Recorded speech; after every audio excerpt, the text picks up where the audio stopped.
When I say the word shark, what's the first thing that pops into your head? Is it a giant, terrifying predator? Maybe a mindless eating machine? You know, for most of us, that's exactly the picture. But what if I told you that picture is almost completely wrong? Today, we're going to dive deep and uncover the real story behind these ancient, incredible, and, well, profoundly misunderstood animals. You know, a huge part of our collective fear can pretty much be traced back to pop culture. I mean, come on, we all know the movie. As this slide points out, it was really fictional works, especially one iconic film, that turned sharks from just animals into full-blown monsters in our imagination. It's a really powerful story, for sure, but it's a story that completely falls apart when you look at the actual facts. And the most shocking part of this whole thing isn't fiction. It's this number right here. Every single year, human activities, mostly overfishing, kill an estimated 100 million sharks. Just let that number sink in for a second. 100 million. Okay, now let's flip that around. Let's look at the other side of the story. Around the world, the number of people killed in unprovoked shark encounters is, on average, less than 10 a year. The difference is it's unbelievable. 100 million of them killed by us versus fewer than 10 of us killed by them. It just forces you to completely flip the script, right? And you have to ask the question you see here. Who should really be afraid of whom? And to get to the bottom of that, we have to look past the myths and understand the shark for what it really is, an absolute masterpiece of evolution. And their evolution is just mind-blowing. Sharks have been patrolling our oceans for over 450 million years. Think about that. That's older than trees, way older than the dinosaurs. And the only reason they've survived for so long is because of a totally unique anatomy that we're only now really starting to understand. Okay, first thing, and this is wild. Sharks don't have a single bone in their body. They belong to a group of animals called chondrichthyes, which literally just means cartilage fish. Yep, their entire skeleton is made of the same flexible stuff that's in your nose and ears. This makes them super light and incredibly agile in the water. And of course, we gotta talk about the teeth. Sharks are what scientists call polyphyodont, which is just a fancy way of saying they have a conveyor belt of teeth.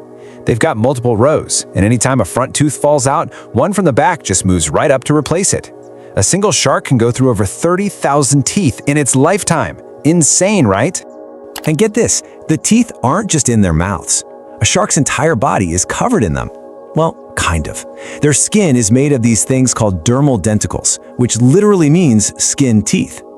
These tiny V-shaped structures cut down on drag so well that we've actually copied their design for high-tech swimsuits and even airplanes. But maybe their most amazing adaptation is a legitimate superpower. I'm talking a sixth sense. A shark's snout is covered in these little jelly-filled pores. They're called the ampullae of Lorenzini, and they let sharks detect the faint electrical fields given off by another animal's heartbeat or its muscles twitching. They can literally sense life, even if it's hiding under the sand. So we know they're these amazing biological machines. But what is a shark, really? That image of a great white is just one single member of a massive and incredibly diverse family. The reality of what a shark can be is probably going to surprise you. There are over 500 known species of sharks, and they live in every single ocean on Earth, from warm tropical reefs to the freezing Arctic, and from shallow water all the way down to the crushing darkness of the deep sea. And the range within this family is just huge. On one end of the spectrum, you've got the whale shark. It's the biggest fish in the sea, can grow up to 60 feet long, and it's a totally gentle giant that just eats tiny plankton. On the complete opposite end, you have the dwarf lantern shark, which is less than 8 inches long. It could literally fit in your hand. It's a bioluminescent hunter that lives way down in the dark. So these examples just go to show that the whole man-eater stereotype is just wrong. Most sharks eat stuff that has nothing to do with big prey. As you can see, some filter plankton, some basically act like vacuum cleaners on the seafloor, and others even have teeth like our molars for crushing shells. So here's the bottom line. Out of more than 500 species, only about a dozen are considered potentially dangerous to people. The vast majority are shy and they actively avoid us.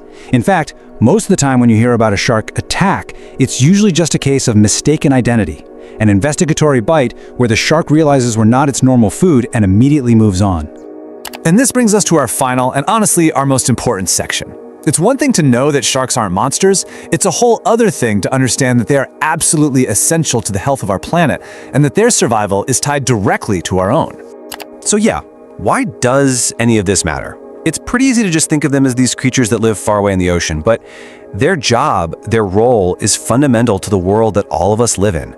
The answer really lies in this concept called a trophic cascade. Okay, basically, think of sharks as the ocean's managers. By keeping the populations of animals below them in check, they create this chain reaction that keeps the entire ecosystem in balance, all the way down to protecting coral reefs and seagrass beds. And this isn't just a theory. The domino effect you see here is very real. In places where sharks have been fished out, scientists have literally watched entire ecosystems fall apart. It leads to a loss of all kinds of other species, the collapse of fisheries, and the death of these vital habitats. And guys, this is an emergency. This isn't some problem for the future, it's happening right now. Since 1970, in just 50 years, global populations of oceanic sharks have plummeted by over 71%. 71%. That is a catastrophic collapse, and it's driven almost entirely by overfishing. And this really brings us to the most important thing to remember from all of this. Sharks aren't just another animal on a list of things to save. They are the doctors of the ocean, and the ocean produces over half of the oxygen that you and I are breathing right now. So protecting them isn't just about saving an animal. As this slide says, it's about protecting the very conditions that make our own lives possible. It's about saving our planet's life support system. Thanks for tuning in.